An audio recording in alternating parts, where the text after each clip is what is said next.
Welcome back. Grief, motivation, and getting your health back on track with the Guilt Free Health Coach. See if you can relate to this story. How do you stay motivated and consistent? I've been working out for 2 years, dropped 75 pounds. I'd work out every day, had a loss in my family. It's been tough. I haven't been to the gym in over a month. Now I'd rather stay home and make dinner for everyone. I feel disgusting. My muscles aren't defined. I've gained weight. The gym used to be the only thing that made me happy. It was my me time. Why has that changed?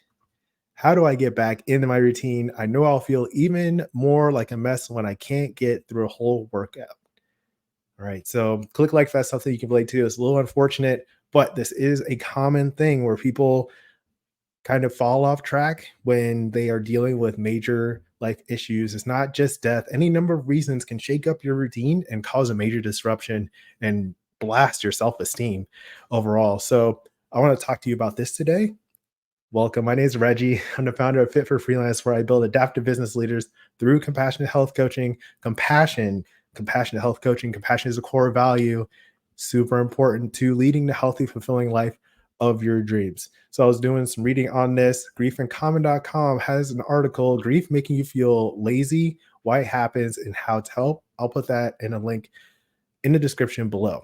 So, what this author says, I think it's important that we start by recognizing and validating just how much work it takes to grieve. And it's not just sadness, it's the questioning, the second guessing, the anger, regret, remorse, anxiety, worry, and uncertainty. It's the time travel of revisiting the past, unable to shake images of the last days, weeks, or months, and the worry and uncertainty of the future. What now? Where do I go from here? And this is something when you're grieving, it's unfortunate. It's one of those things where you're going through a lot, even though you're just sitting in one place or, barely moving, you're lying down on the couch or you can't get out of bed for a little bit. Your mind is all over the place. Like you're 10 years in the future, you are 30 years in the past, you are just you can't get it together.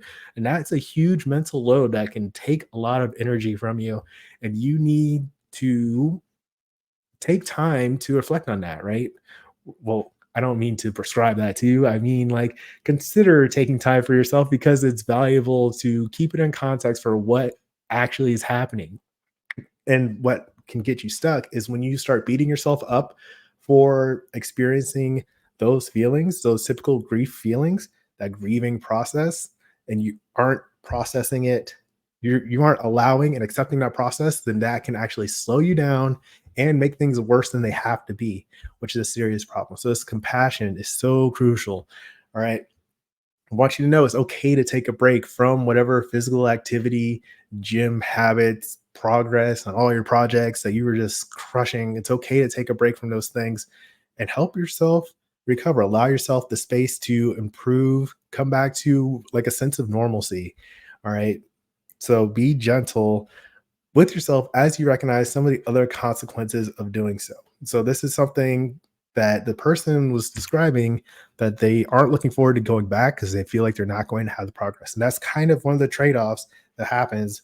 But your mental health is probably the most important part in this whole process. And that's what allows you to make the changes that you want overall. So recognize that, like, yeah, if you're taking some time to yourself, that could have some physical conditioning drawbacks. However, it's worth it if that's what helps you get back on track in a sustainable way without burning yourself out. So be gentle with that as you recognize some of the other consequences.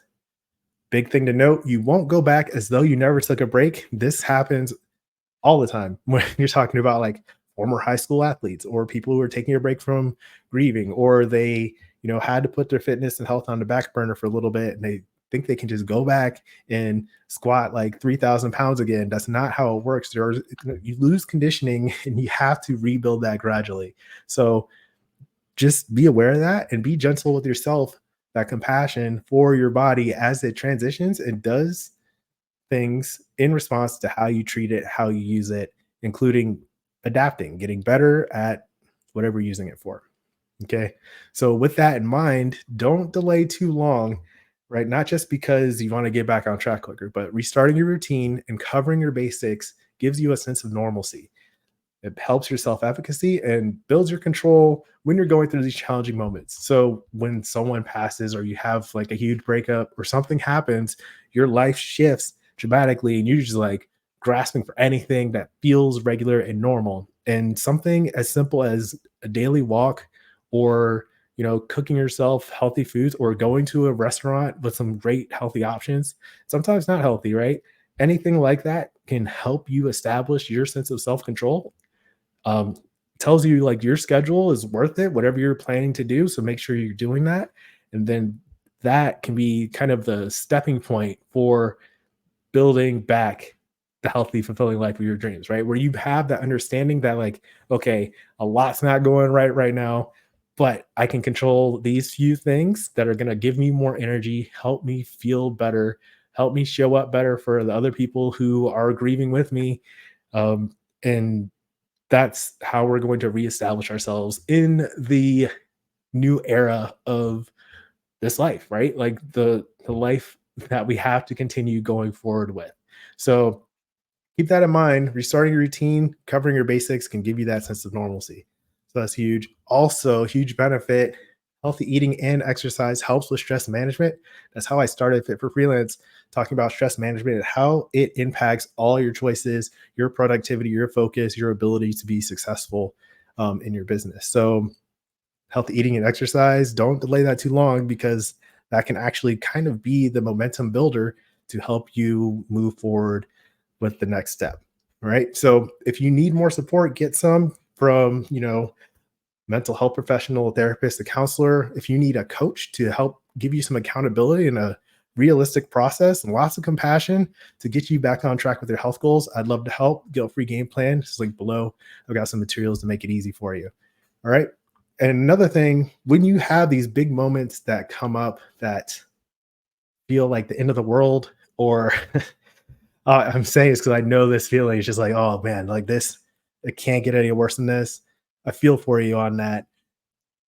Take your time with it and then think how you can make the most of this situation. How can you turn elements of this negative into the positive? Not in a way that like everything has to be great all the time, right? You're grieving a big change, and that takes patience and time and compassion and caring.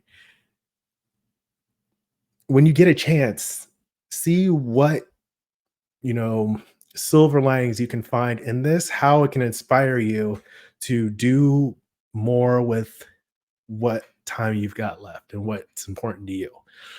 So dedicate yourself to being the best version that you can, the way that that person would want you to be, or the way that someone who looks up to you is hoping that you can still be the best version of yourself. Make the most of it. It's a chance to reflect on your own life, what's important to you, your mission, vision, and values. So that's just another thing to help with a little motivation. I hope you find this inspiring.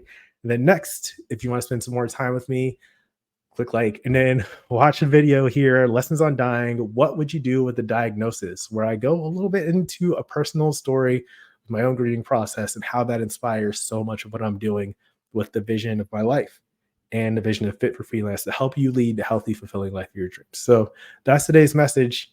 You'll be back. Keep practicing. Peace.